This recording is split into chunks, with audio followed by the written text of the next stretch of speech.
আমার প্রিয় ও স্নেহের 2025 সালের নতুন বছরের অষ্টম শ্রেণীর ছাত্রছাত্রী বন্ধুরা, আশা করি তোমার সবাই ভালো আছো। আজ আমরা যে বিষয়টি নিয়ে আলোচনা করব, অষ্টম শ্রেণীর সেকেন্ড সামেটিভ অর্থাৎ দ্বিতীয় পর্যায়ক্রমিক মূল্যায়নের সংস্কৃতের কোশ্চেন পেপার নিয়ে।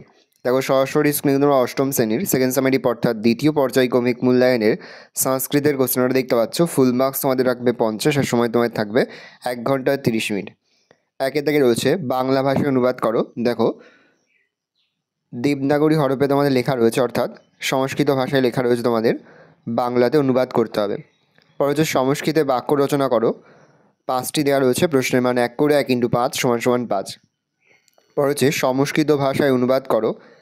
একদিন দীর্ঘকর্ণ নামে এক বিড়াল পাখি ছানাদের খেতে এসেছিল।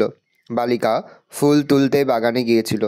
তারা গুরুগৃহ থাকত এবং গুরুর আজ্ঞা পালন করত।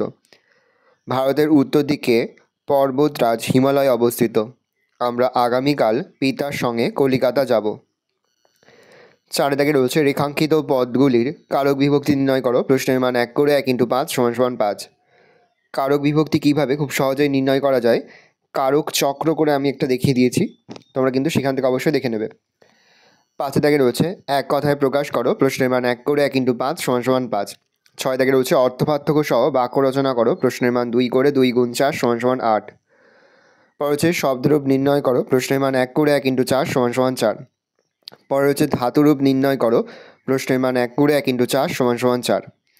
এর পাশাপাশি তোমরা কিন্তু অবশ্যই তোমাদের টেক্সটের পিছনে যে প্রশ্ন উত্তরগুলো রয়েছে সেগুলো কিন্তু খুব ভালো করে প্র্যাকটিস করবে।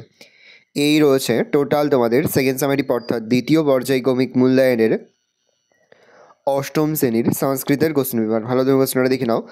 আশা করি ভিডিওটা ভালো লেগেছে। ভিডিওটা ভালো লাগলে ভিডিওকে লাইক করে দিতে ভুলবেন না। মাত্র নতুন হওয়া লাল ক্লিক সাবস্ক্রাইব প্রেস করে পাশে বেল আইকন প্রেস করো, যখন নতুন কোনো ভিডিও আপলোড করি সবার ফার্স্ট নোটিফিকেশন তোমরা পেয়ে যাও।